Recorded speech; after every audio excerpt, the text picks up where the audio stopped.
Hey YouTube, it's Wes. Hope you guys are doing great. I'm not in my studio today, am I? No, I am talking to you from Cooper's Barbecue Pit in Austin, Texas, the heart of the most amazing barbecue on planet Earth. It is so good to have a travel opportunity. So you guys probably don't know this, but for the most part, through the pandemic, when I started my YouTube channel, I just did everything from my studio, and that's going to continue. But as I travel as a cybersecurity executive and a startup entrepreneur, I'll be able to kind of take you with me as we go. And so today we are at Cooper's Barbecue Pit. It is in downtown Austin. Phenomenal barbecue. Had to stand in line for it. It's how you know it's going to be really, really good. Hey, in today's video, we're going to be talking a little bit about audits. And we're going to talk about how we can get some third-party views into smart contracts and just better do our due diligence when we're looking at tokens. You're probably thinking through oftentimes, how do I know I'm checking out a token that's actually legitimate, that's going to be good, that's going to fit the needs of what I'm looking for, and ultimately isn't going to be a rug pull? Well, the truth is, there's no perfect way to do that. But one augmentation that should be handled in your due diligence process is checking out audits by third parties of the tokens you're looking at. So in today's video, we're going to cover that. We're going to dive in We're going to do that. We're going to dive into some of the great audit. So in today's video, we're going to do that. We're going to dive into some of the third-party audits that are out there, and you will get to see why some of these are so awesome and why I highly recommend them. So you don't want to miss that. All of these and a whole bunch more coming right up. All right, guys, thank you so much for joining. I'm in a bit of a quieter environment for the rest of this video. Hey, if we're just now meeting, my name is Wes Spencer. I'm a technologist, a cybersecurity executive, and I love all things crypto, which is a bunch of what I cover in this channel. Hey, in today's video, I'm going to cover a little bit of how we can use audits in our third-party due diligence and or your DYOR, your do your own research methodology when you're looking at a smart contract, a token, an NFT, or something like that. Because here's the reality, my friends. If you listen to a bunch of YouTubers like me, you're going to go bankrupt. It's much better off for you to do your own research as you're looking into these things. And so that is what we're going to talk about. I'm going to show you a few of the well-known audit firms that are out there. So if you ever run across them, you'll know who they are. Now, this is not going to be an in-depth, deep dive video, but I am going to cover some of the big ones that are there and some things you definitely want to pay attention to. And hey, while you're here, one thing you could do for me, would you hit the subscribe button if you like the content? You can hit the like button and definitely hit the bell icon, because that is a great way for you to stay in touch with yours truly and for me to stay in touch with you. Okay, without any further ado, let's jump right in and talk about, I would say one of the largest projects that's out there, and this is Certic. Certic is very well known. They've done a ton of big projects. You're going to absolutely see their work any place you go. Anytime you start looking for an audit, you're going to come across these guys for sure. So you can see, 500 plus clients they've worked with. I don't like this 300 billion secured. It's not like they've actually secured it. It should really, in my view, say 300 billion worth that's been reviewed would be probably a better way to say it. 396,000 lines of code. So, they've definitely done a lot of work here for sure. And so they do some other things you see as well, penetration testing, security audits, etc. And so what I'm going to do, I love their platform. In fact, you can use this as almost a way to reverse engineer. And what I mean by that is you may say, hey, I want to find some new projects that are out there that I know Certic has looked at and audited. Keep in mind, as I always say, just because you have an audit in place and it comes back clean does not mean that it's A, unhackable, or does not mean B, that there could not be issues that were shown or not shown. That could be a cause for concern. A clean audit does not mean clean security. This is one thing that we know in the cybersecurity world. We engage in third-party audits to have a good view of things from an independent third party, but that doesn't certify security. So always keep that in mind. But it's a great place to go if you want to find some that are out there. And you can scroll down and you can see all of these different ones that are here that they've reviewed or they have intelligence into. And they also show some of the Certic community alerts, which is really interesting. So you can see some of these that are out here. Here's an example of FinNexus. So if I hold the little button, the info button over this, it says the owner of the FNX contract was changed A new owner minted 400 million FNX tokens and dumped them on the market. What does that mean? That is a pump and dump by a malicious threat actor. Let's see if that's true. So if we go over to Fin, their website here for FinNexus, you can see there it is, their statement regarding the hack. You can actually click right here and see more about it, where they're showing the information itself, and they talk about what they claim happened. Now look, it's all conjecture at this point. Is it possible that the owners themselves did whatever the hack was and they're blaming it on a third party? I mean, who knows, maybe, but hopefully not. I'm not here to give conjecture on any of that. Hopefully it was an actual bad guy and not malicious insiders. But I just say all that to say this is a good example. Let me close both these tabs out. Is, there's risk in any of these tokens we look at, and it's good to see that they may come back with a clean audit, but it doesn't mean that it's not going to be suffered for some kind of malware and hack where something like that happens. So this is why there's always risk in terms of anything crypto. You've got to keep that in mind. Now what I want to do is I'm going to use their search function. I'm going to pick on one. Let's take a look at SafeMoon, for example, and this is just a good one to kind of show. So they've got an 86 security score, which is a summation of all the things Certic has put together. That's definitely nice to see. You can see some of their data here, just some highlights of how the token has performed, etc. But as we go down, we see some much better and more useful information. So we can see overall, we can see this is written in Solidity. We can see no critical findings, but one major finding. That's definitely pretty interesting. It's around the centralization and privilege usage, which is definitely concerning. And you can see it hasn't been resolved. So if I'm looking at this just at a high level, I say, whoa, this definitely would be something I would, potentially want to look at. Also going down, they have this thing they called Skynet, which is their way of like automatically assessing a project. So you can kind of see, the percentiles of where they kind of rank out at, which can in some cases be nice. And then you can see some of the other things that they do. It's pretty robust. I mean, there's definitely a lot of things they check for in here. But what I want to do is, instead of going for each of these, I'm going to go back up and you can actually see, since this one has been actually audited, I can click on the PDF right here, and it will bring up the report itself. And I could download this report if I wanted to, but I can scroll and I can see all the things inside of it. And I'm not, again, this is a high level video, so I'm not going to cover all the pieces of it, but here's the summary that exists. You can see the things that they looked at. You can see the overall information inside of, the SSL certificate. You can see some issues around the liquidity pool and what they looked at. I'm going to scroll way down though. Here we go. So here are the findings themselves, and this was actually shown on the portal that I just showed you a minute ago. But you can see the informational minor issues, but then of course you do see the one major issue right here. It's only been partially resolved. So as we scroll down, you and I, if I'm thinking I may want to be a SafeMoon investor, I want to know about that, right? I want to do my own research here. So we can go over and find it. I'm going to scroll down just a bit and let's find that major one. Here it is. So you can see it is, they're calling it centralized risk in the add liquidity option inside the code. You can see the code pasted right here so we can take a peek at it, and you can see the recommendations here. And basically the recommendation is, hey, change that from the owner address to the contract address. And if you'll change that, it's going to limit the risk of the owner doing something more nefarious. And you can see their recommendation of like, this is how we think you should do this from Certic's independent perspective. And then you see the SafeMoon response back. And again, I'm not going to judge this. I'm not going to talk about my analysis on this, other than just to say it would be your job as someone doing due diligence on SafeMoon to say, do I agree with what Certic said, and do I agree with the response? And if I'm not comfortable with that, that's risk. And I need to make a decision. Am I willing to accept that risk, or do I think that's definitely a sign of fraud and something I'm scared and I don't want to invest? So this is what's really good about these audits, is they give you very good information inside of what's going on with the contract itself and helping you see things that otherwise you might not see, which is certainly good. And then at the bottom of the report, they give some information, what they're looking for, how they're doing this audit, and then of course a disclaimer at the end. So that's just a quick peek at Certic. I highly recommend you check them out. I promise you're going to run into them for sure in any of the pieces, the contracts that you may look at. And if you want to see some really big ones that are out there, like take for example PancakeSwap, which is massive, right? A huge platform, as we all well know. And so you can see good security score. You can see the latest results of the PDF that they've looked at. You can see all of the issues here that they've looked at. I mean, so I definitely recommend spending some time on Certic and certainly looking for and checking their reports out before you get involved in a token.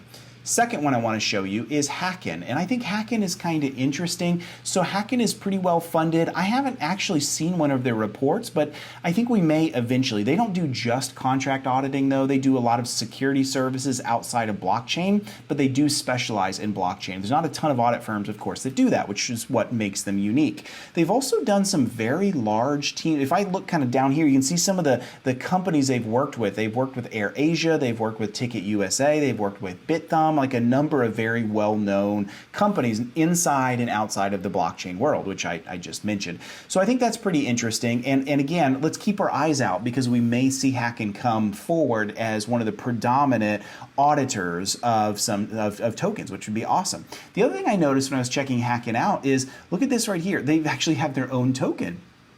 It's trading at 17 cents US dollar. I was like, well, that's pretty interesting. Let's take a look at it on CoinMarketCap. So here it is on CoinMarketCap, and you can see, you know, this is the actual token that drives Hacken themselves. You can see it actually is really amped up in price and then fell back down during the overall market crash that we've seen over the past week. So it's really, really interesting. And so that kind of got me into what's the token used for? And so that took me over to their foundation. This is the Hacken Foundation. This is a community of projects that they work with that the token helps drive as the economy.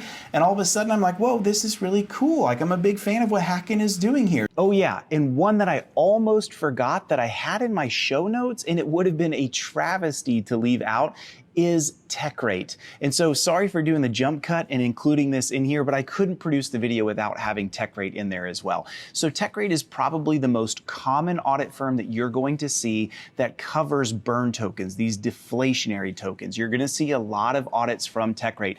Techrate is a Russian company. They also have some presence and operation in other countries as well.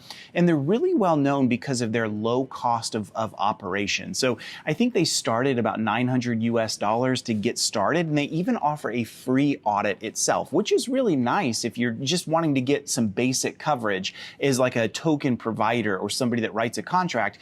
But for people like you and me, you really do want to make sure that the Techrate audit you're looking at in question anytime you're diving into one is the fully paid audit, because the free one is just an automated scan. There's going to be a lot of other things that may be uncovered or unseen without the full review.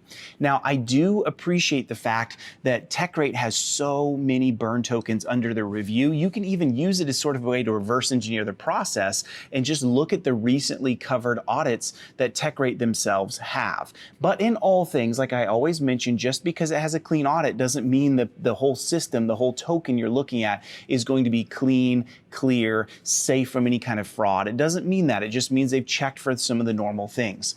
Techrate's audits are not as easy to review and read as some of the others that I'm going to cover in this video. So just keep in mind that perspective. You really do want to pay attention to owner privileges that are outlined in there. And you may have to do a little extra research just to understand what the implications are that they're covering in the results of the audit itself. Whereas some of the other audit platforms and companies that I cover are just a little bit more explanatory in the implications and needs and recommendations from the outputs of the audit itself. But I am a big fan of Techrate, so much so that I didn't mean to leave them out, and I intentionally went and added this second little piece in it because we certainly couldn't have this video and not cover them as well. So the next one I wanted to show you is Quantstamp, and they're pretty interesting because, as you know, one of the big criteria I use in my evaluations of a crypto or a project is founder credibility. Who are the people that run something? And sometimes that can make a big difference. And so Quantstamp is a great example of this. They are an audit firm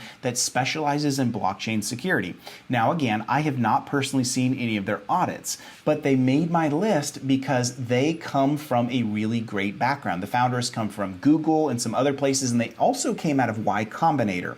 I haven't really covered Y Combinator, but they're a startup accelerator. Startup accelerators are basically groups that get together people that have a great idea, that apply and are accepted into a program, and they get they are able to incubate the idea, go from just an idea into action, usually find funding, and really build the beginnings of a company. And there's a lot of top shelf, well-known companies like Coinbase, for example, that come out of Y Combinator. And so Y Combinator is certainly the best well-known startup accelerator that's out there. And so these guys come from them. Now that doesn't mean that they're going to be successful. Just going through Y Combinator does not grant you or force you success. I want to say that clearly. But this is really interesting just because of the background of these people. And so we can see some more information about them, what makes up, who they've worked with. You can see they've worked with NBA Top Shot. That's super cool. They worked with Maker, Cardano, and some others. So certainly some top shelf platforms that they have worked with on the audit side of the house. So definitely really, really well known. And we can click on the team right here and you can see the team themselves, where they come from. And again, laundry list of Google, Facebook, Apple, I believe, a whole bunch of others. So they're very, very well qualified team. So they certainly made my list for that reason. The next one I wanted to show, and I know you've heard of these guys for sure, is Consensus and their diligence project. So they are basically the leaders and they really focus on all things Ethereum. They all stick in the ERC20 world and very, very well known for working in the audit space specifically for Ethereum projects. And so you can see as down here as you'd expect, the Aave project, Aragon. I covered a long time ago, I covered a token that runs on top or underneath Aragon as a project for it. Oh my Go. So I don't know the significant details by which they worked with these third parties, but certainly we all know Consensus themselves and the diligence project. So really, really nice. And you can actually see their audits. I'm going to click right here on audits themselves, and you can see the different projects that they've audited. And again, you can use this to go and find ones that may be interesting to you. You may use them themselves just to say, I want to do some extra research on it, or find one that really gets me interested. And so here's an example. This is Scale. I think Scale is now on Coinbase, if I remember correctly, and so this would be a great one to look at. You can see the executive summary here of the top things they're looking for. You can see, as they go into scope, the things they look at. Keep in mind, as in all things audit, what's in scope is what's checked. Anything out of that scope is not checked. And so there could be glaring issues for something out of scope that's not looked at. You have to be aware of those things. So in this case, the scope is the Scale Manager repository and the token and delegation components thereof. You can see the contract specifically that they looked at, and then you can see the recommendations. One thing I like about Consensus is they have things that are strike through that have been corrected or addressed or remediated by themselves and the third party. So that's kind of nice to see that. You can see where it's at if there's issues with any of it. And then as we go down, they also show, and I think this is pretty important from the security perspective itself, what each of the actors, or think of this as like the components of the project itself. So the owner, validators, token holders like you and me, they go into the permissions and roles of what all they can do. So for example, in Scale, you may look at this and say, holy cow, they can, update all contract addresses and remove the delegation period and so on and so forth. Now, some projects that might alarm you, if it's a burn token that's totally anonymous, you want to see as few owner privileges as possible, because I don't know who they are with most burn tokens. Whereas something like Scale, we know much more about them. We know who they are, their background, those kinds of things. And sometimes the use cases require some of these permissions. So anyway, it's good to see all of that. And then you can see the issues, just like the other report I showed you from Certic. You can see there's our minor, medium, major, and critical. And of course, critical would be a big, big, big deal. So you can see some of those things. Here is one right here that was critical. That's a big deal. But notice this has been fully addressed. And so personally, I have no issues with a critical item being discovered as long as it's been addressed and handled. And that's what the audit process is all about, to say, whoa, it's good that we had a third party look because we made a mistake on this and they found it and we resolved it. That's a big, big, big deal to make sure that we're not the next hacked token or rug pulled token that we'd be involved with. So definitely check out Consensus and the diligence piece itself. And then also wanted to show you Slow Mist. Now I have not been around Slow Mist, but they included on my list because it's Chinese and they've done a ton of Chinese and Asian projects and tokens. And so some of you, my followers, may have come across some that they've audited. I personally, just in my portfolio, the things I'm looking at, I don't come across Slow Mist very much. But here they are. You can see 70 exchanges, 110 wallets. I mean, that's insane. Over 1,200 tokens and dApp reviews that they've worked with. I mean, it's a huge, huge company. So if you run across Slow Mist, definitely know a good platform that's out there and certainly very well known. And then the last one I wanted to show you is Desert Finance. This one is really interesting because while it is an audit group of sorts, it is anonymous, which is definitely concerning or at least interesting. And additionally, on top of that, it is a burn token, or it uses burn token mechanics at the very least. So let me explain a little bit more. So there's a lot of things I like about what Desert is doing, and that's why they made my list. So as we scroll down, we'll go over to recent audits in a minute. They do background ID verification, at least to an extent, to tell you the region of where the creators are from. That's kind of helpful, kind of not that important, but whatever. They're known for being very quick as they show live revisions as you're working through things to get corrected. User-friendly design, they have that in spades, and I will show you that in just a minute. And I like that. It's written in a way that's made for the lay people to really understand what is in the project and what matters in it, so I'm a pretty big fan of that. They sign everything onto their own blockchain, so it's a way of like certifying the audit. That way someone can't say, hey, here's a Desert audit, and maybe it was maliciously written from the get-go or had things edited. We know that's not the case for these, as long as you do the check to make sure, yep, that's the certified actual hash, and that's definitely it. So that's kind of cool. And so I want to jump into this a little bit and show you some examples of it. Before I do, I want to talk about the tokenomics for a minute. So 100 billion have been burned, as all good burn tokens do. That's a big part of what they do. You can see they're holding some in cold storage, I'm guessing for future growth for the platform, the ability to scale up the team, that sort of thing, which is totally fine. And then they've got 5 million that are set aside for bug bounties, which are basically a way to reward independent researchers for finding a risk or a vulnerability in something, and you get a reward for it. It's called a bug bounty. You can see team payments, liquidity, all that other stuff. And then 10% of every non-rush audit, which is basically, hey, we want you to do an audit. It doesn't have to be rushed. 10% of the Desert that's paid to do that audit is burned, which gives it the deflationary tactics of making the value go up over time. So I'm like, well, that's really interesting that they're combining burn token mechanics inside of a platform that reviews primarily burn tokens. I'm like, that's really, really interesting. So let me show you an example. I'm going to go to recent audits here. And again, this may be a good way for you to find certain projects that may be interested. Again, reverse engineering and looking at this first to go find something, or just, you've already found a project you like and Desert has reviewed them and audited them, can certainly be nice. So I'm going to show you one that I was looking at just a little while ago. This is X token. You can see the actual block that it was reviewed on and certified into. You can see the disclaimer, right? Everything's got disclaimers, including yours truly. You got to do your own research in this world. Table of contents, I'm going to skip that. They do some high-level stuff here, just do some website review things, making sure the website is clean, it's responsive, which is just a design style that, it changes based on what your resolutions and screen sizes are. Spell checks, SSL certificate checks, yeah, cool, no big deal. Nothing special there.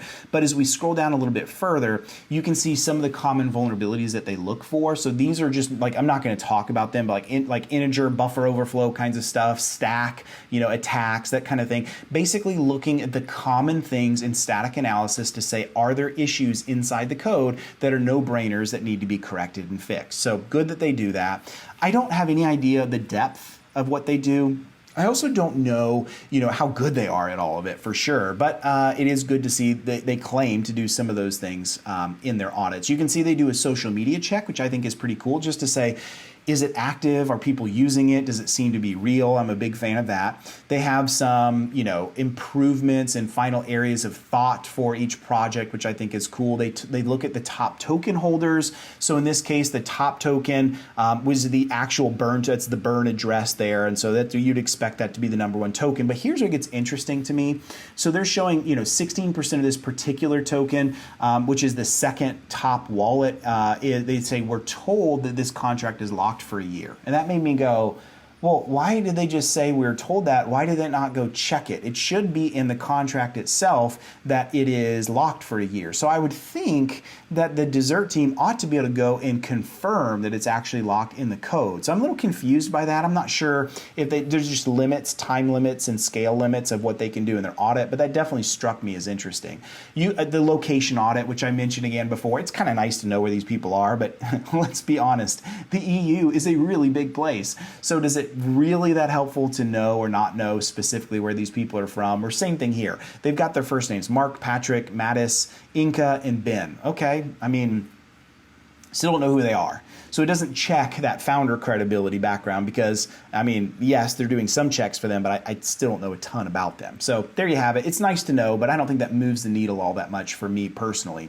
You can see some potential signs of risk. One thing is it was unclear to the dessert team what the charity mechanics looked like, so apparently that's been corrected, but they're still waiting for proof from the actual charity organization for this token to make sure it's legit. I love that.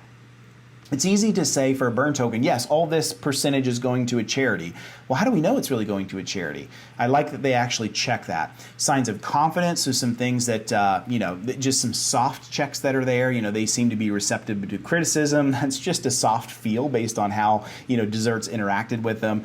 Clear tokenomics, this is just soft stuff for the most part. And then, of course, the hard stuff here, certificates are good, code appears to be good, all that. They show the roadmap and then the disclaimer. So I think that's a really interesting one for sure.